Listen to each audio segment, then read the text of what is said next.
As the world grows more dangerous, we will secure Canada. And through these efforts, we will also create tens of thousands of high-paying jobs right here at home. Canada will lead, with the strongest economy in the G7 and a strong, secure and sovereign future for all Canadians and for all time. Thank you very much. Merci, and I'll now be pleased to take your questions. Nous allons maintenant passer à cette conférence de presse. We'll now begin the press conference. Nous commencerons avec une question et une relance. We'll begin with one question and one follow-up. Première question, first question. Good afternoon, Prime Minister Carney. John Benavali Rao with CTV National News. You're moving up the NATO spending target in a way that you didn't talk about during the election campaign. How much of this is going to be creative accounting, shall we say, to get to the target you need ahead of this NATO meeting at the end of the month? Thank you for the question. None of it is going to be creative accounting. Look, I think what you're seeing here is a reflection of several factors. One, the good work that's been done by Department of National Defence, the Canadian Armed Forces in advance during this period. Let's face it, where there were election campaigns and the focus was only on the immediate as opposed to moving forward. That's the first thing. The second is a full recognition by Canada's new government of the fundamental importance of providing the basics, the foundations, proper pay, proper benefits, proper housing, munitions, equipment, the basics are there. But then moving off from that to begin to build these critical capabilities. And I would say one other thing, and I'll hand back for your follow-up, which is that we're also recognizing that even during the elections campaign from the start of the year, the world shifting, the nature of our alliances changing, the expectations within those alliances, but also our expectation for what we need to do to protect Canada have shifted.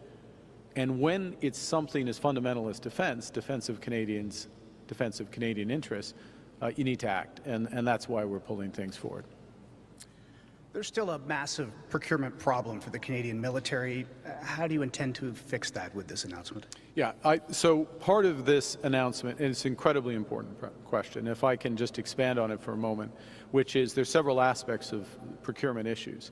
The first is the speed with which there's announcements, there's money allocated, but that money doesn't get spent, it lapses in the parlance, and that means that the women and men of the armed forces don't have the equipment they need. We can't deploy as we need to. Secondly, there's an issue about predictability of the spend. It's very hard for our armed forces, Department of National Defence and their support, to plan 3, 5, 10 years out. They need to be able to do that. So we need to be more consistent. And the third element of procurement is around how do we procure in a smart way? And that starts with value for money. Every taxpayer dollar is precious. But it's also being smart about having the maximum economic impact here in Canada. And so what you're seeing with the announcement today is greater predictability, commitment to the scale of investment, predictability about the types of capacities we're going to be building. And then thirdly and importantly, a structural change, which we've mentioned before, but we're emphasizing, is that we will create a new defense procurement agency. We're in the process of doing that. And that agency will have various abilities for various reasons. We can discuss at another juncture in more detail, where they can move more quickly in making procurement decisions. They will have that focus on building Canadian capacity at the same time. And so they'll help solve these very real issues that you're raising. Thanks very much. Thank you. Next question. Hi, Mr. Carney. Jacob Lawrence with Bloomberg News. I just wanted to ask again on how this will be paid for. Are you looking at taxes or program cuts, additional debt? So we, one of the things we've said from the start in recent months is there's a few big decisions in the very near term for the government. Some of them don't cost or cost very little, which, for example, the One Canadian Economy bill, which is now before the House, will have a huge impact in terms of growth in this economy and bringing the country together. Others have a more significant impact, and you just mentioned two. Today's announcement and this focus on meeting our our own responsibilities to protect Canadians, but also our NATO obligations at the same time. This decision that we're announcing today and the associated summit at NATO towards the end of this month, those are significant events from a budget perspective. And we wanted to get to a point where we had addressed those. And then secondly, as you just referenced, we have just begun the process to look for savings in government, to improve government productivity, to reallocate spending across government. We're just, last point, and so getting greater traction on that and clarity on the scale of that will be important for the budget. Last 2 points. Budget will be delivered in the early fall. The Minister of Finance will be more precise in due course. But we just cut taxes. We're not raising taxes. We just cut taxes. 22 million Canadians are getting a tax cut July 1st. Very pleased to see all-party support of that in the House. A good sign of parliamentarians coming together to help Canadians during the affordability crisis. Thank you. And just on fiscal matters, are you still expecting the deficit for this year to be at 62 billion? Well, look, the deficit, we'll give an update of the outlook for the deficit in due course. That will take into account the economic conditions, decisions such as today, progress we're making on spending reductions as well. So today's not the day for a fiscal update. Thank you. Thanks very much. Next question. Hi, this is Vipal Manga from the Wall Street Journal. How does this initiative play into Canada's hopes for a new economic and defense framework with the United States? Well, I think what it starts with is our responsibilities to Canadians, and within the context of, well, first and foremost, it's about protecting Canadians, us taking our responsibilities in the context of a United States that is providing a lower degree of collective security. Understandable, very clear, understandable. So we're stepping up. It's also understandable, quite frankly, because the threat landscape, unfortunately, for this country has increased with both the policies of some countries, with non-state and terrorist actors, but also technology and the ability our advantages of geography have been reduced, I can put it that way. So first and foremost, we're doing this for us. Relatedly, we're doing it as a strong NATO partner. We're a firm believer in NATO, and we're standing shoulder to shoulder with our NATO allies. We'll continue to do so. And of course, the United States is a fundamental ally of the country. So I think it's very complementary to the process of developing that new economic and security partnership with the Americans. Presumably, some amount of these monies will go towards U.S. Companies and defense contractors. Does that help in your negotiations with the U.S. at all? Well, we are certainly in the top 20 clients, if I can put it that way, of the United States defense industry. And we are significantly increasing our defense spend. So it's material. We are material. And of course, there are many complementarities between our expertise, including the women and men of the Canadian Armed Forces, but also technical expertise.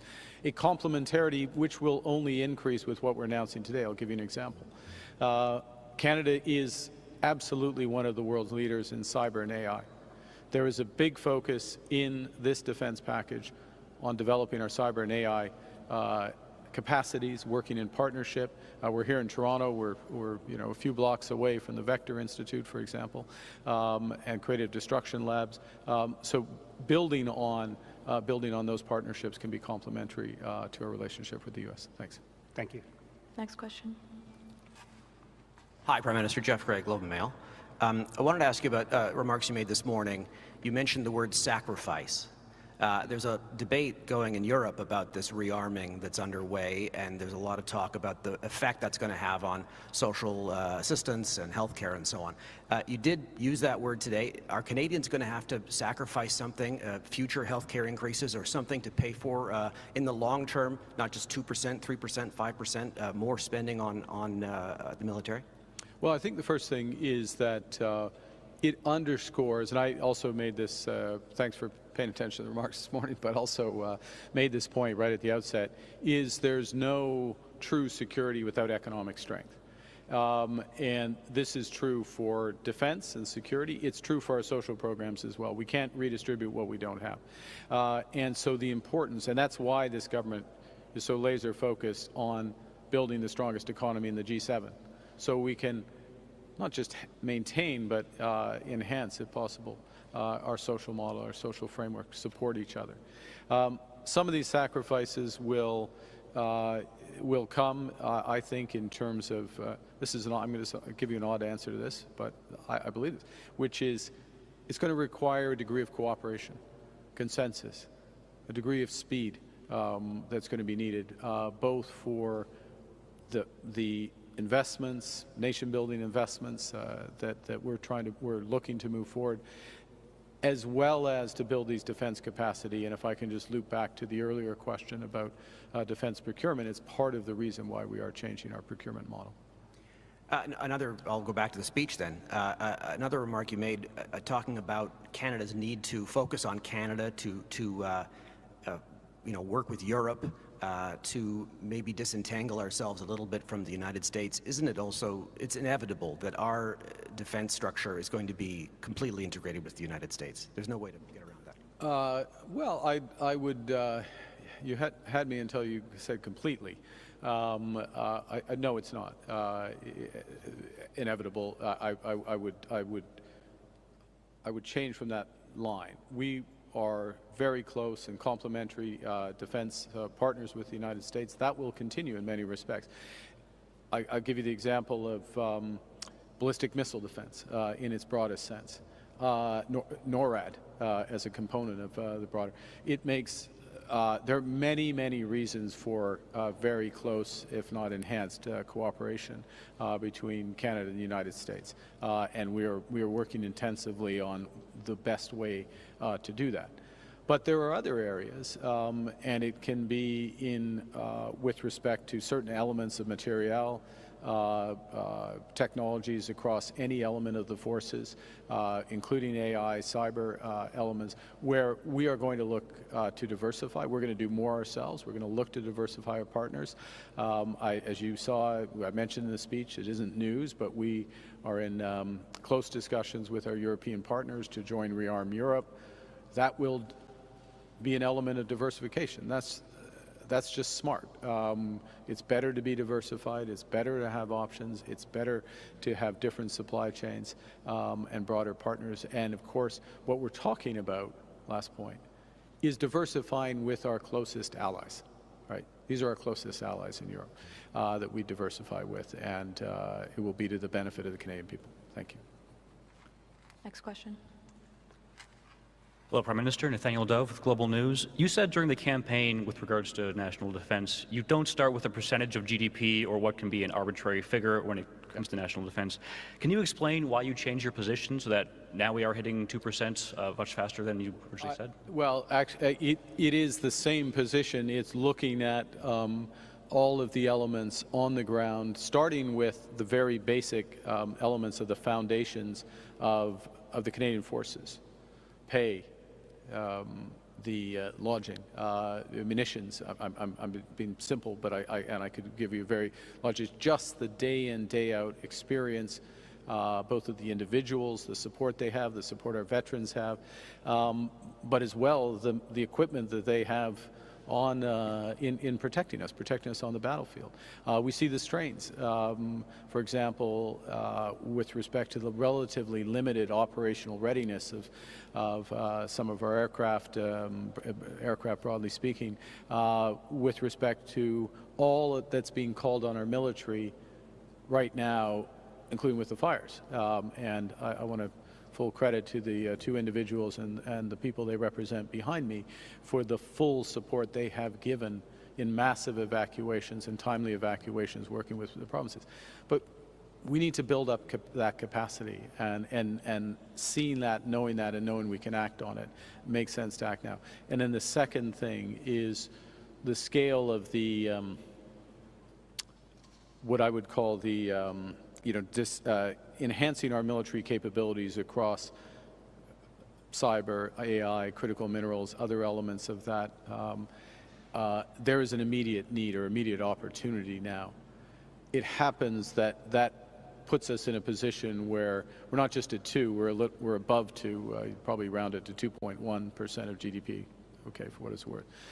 Last thing, if I can say, is that I did make the point about, within the context of a broader negotiation within NATO, about longer-term targets, and that's something that's under discussion, is that we're going to be guided by what's necessary. Again, we're going to keep the same principle, not to satisfy, all due respect to them, NATO accountants, some magic number. It is about the results. So speaking of the NATO accountants, you said that this morning as well. Mark Rutte, I think on Wednesday last week, NATO Secretary General said that we can forget about keeping ourselves safe with 2%, and allies now are discussing 5% overall of GDP spending, 3.5% directly towards defense. When will Canada meet those new numbers? And if not, what message does that send to our allies when we are now, I suppose, meeting 2%? Well, first, we are meeting 2%, and that is the NATO target as it is today. Secondly, as you just said, NATO allies will be discussing what, in addition, and there will be, we can see from our own needs, our own requirements over the medium term, that we will need to spend more, in our judgment, more relative to GDP. So we'll have discussions about how much that more is and what's the horizon over which to have those bigger numbers. And the Minister of National Defense was just at NATO in the last few days and had some of those discussions. But it'll be about results. And I'll make one final point here, which is, importantly, a component of that increased spending is what's called a defense industrial pledge. 1.5 percentage points of GDP that's spent on everything from resilience through to really foundational elements of defense, critical minerals, and it could include things like AI, quantum, other elements. We feel very confident that we are in the zone of already meeting that requirement.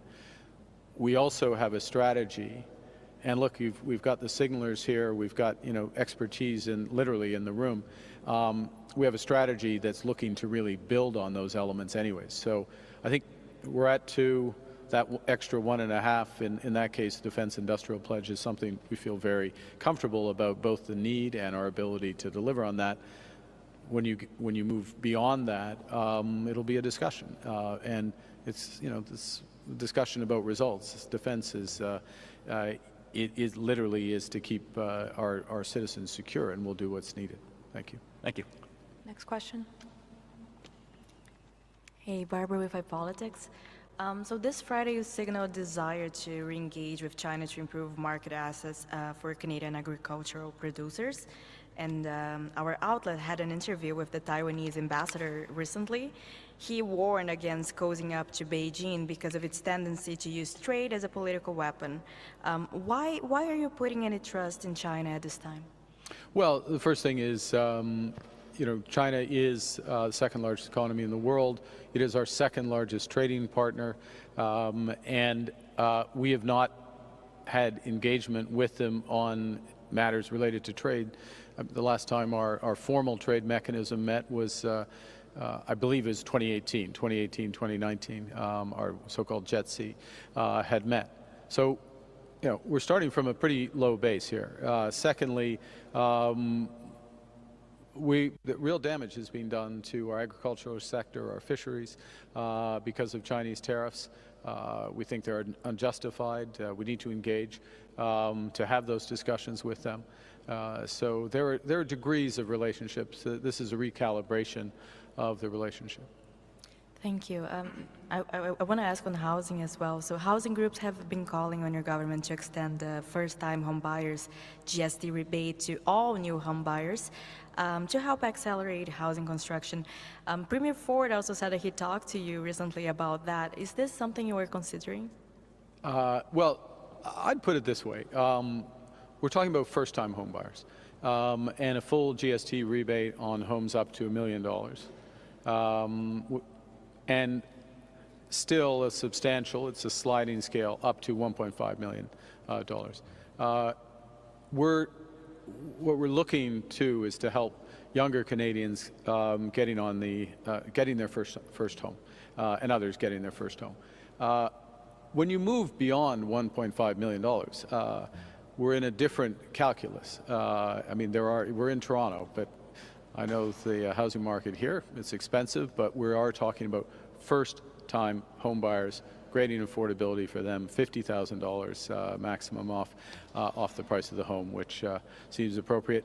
And if I can go back to a very earlier question, which alluded to the word sacrifice, I'm not sure it's a sacrifice, but at some point, those types of supports and mechanisms need to be targeted. And in a world where it's a dangerous world, we need to invest in our military. Maybe providing a tax break for a $2 or $3 million home is not our top priority. Thank you. Thank you. Last question. Good afternoon, Mr. Prime Minister. Jamie Strachan with CBC. Obviously, we're talking about a lot of money here, over $9 billion. Are you confident that DND has the capacity to actually spend it? Well, thank you, Jamie. That's one of the issues. It's been a historic issue. It's one that we looked at closely in terms of designing the package of measures here. Some of it is very spendable, if I can put it that way, in the short term, going directly to personnel as an example, directly to munitions, places where there's capacity. Some will be in partnership with our allies, including Ukraine, where, again, very high degree of confidence there. And there's going to be a great focus on ensuring that this money is as effectively used as possible. Where I'd flag is in those cutting-edge areas around building our cyber capacity, AI capacities, and others. We actually have good programs. We have great opportunities to do those, but they're, in effect, when I say good programs, we have good opportunities, maybe is a better way to put it. And we have great companies that are available for that. But we'll have to do a bit of work to move those out, but we fully intend to do that. And if I can just use your question again to reemphasize, this reform we're making to the Defense Procurement Agency, which will not affect, to be clear, the very short-term spending, but will affect medium-term spending. The motivation of your question is one of the reasons why we're doing that. And just a question about the kind of... Vers la fin, puis-je l'autre question, et puis c'est nécessaire maintenant ou... En ce qui concerne la... OK, d'accord. En français, je vais traduire. I'm going to translate for Madam. Oui. En ce qui concerne l'approvisionnement et la capacité du département de la Défense de mettre en œuvre ce montant de l'argent, c'est une bonne question. La réponse est la plupart des dépenses sont à peu près immédiates. Ce sont des salaires. Ce sont pour des hommes et des femmes de la force canadienne. C'est pour des munitions. Le matériel, et on peut dépenser presque immédiatement. Mais ce qui est un peu plus difficile, peut-être, ce sont les investissements dans l'intelligence artificielle, le cyber et le quantum, tout cela. Mais on verra.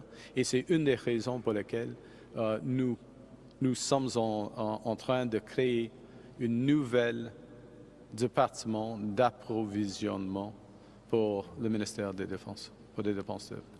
And just a quick follow, just in terms of the money in the here and now and today, how does it make more submarines seaworthy, more land vehicles landworthy today? Some of it easier on the land vehicles. Literally, when you're don't have the parts and you need to do the repair. I mean, we're in that territory in some of the cases. That's c'est un peu gênant to have to say that, but that's true. Like just getting to the heart of the problem today. In terms of broader procurement, the time horizon is longer than this. But what we're signaling, and maybe I can use this just to in the bigger picture. This is not about getting to 2%, full stop. It's about defending Canada. Our ability to defend Canada is not at a point in time. It's going to require a sustained investment. And as I said in my remarks this morning, we're getting to this level with this $9.3 billion, but we expect a further acceleration of spending. We're going to, we're sharpened our pencils. We're going to go through it. We're going to do it in the best way possible. But we think that this proportion of spending relative to GDP is going to go up somewhat in order to protect. Now, that's important because it'll protect Canadians, but it's also important to send a very clear signal to our suppliers, particularly the ones here in Canada.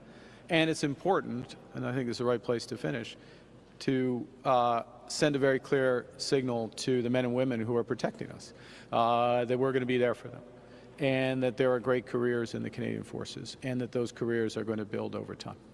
Thank you. La dernière partie, au fond, ce qui est fondamental, c'est d'avoir un engagement du gouvernement du Canada de dépenser assez afin d'avoir des forces canadiennes qui protègent les Canadiens et les Canadiennes. Et on ne peut pas faire avec un montant d'argent, n'importe quel montant d'argent dans une année. Alors, il y aura maintenant un trajet des dépenses du gouvernement qui vont être plus larges pendant les années prochaines. Et nous rendons une signe aux partenaires domestiques dans l'industrie de défense. C'est une grande industrie, mais l'industrie qui implique la défense de notre pays. Et surtout pour les hommes et les femmes des forces canadiennes.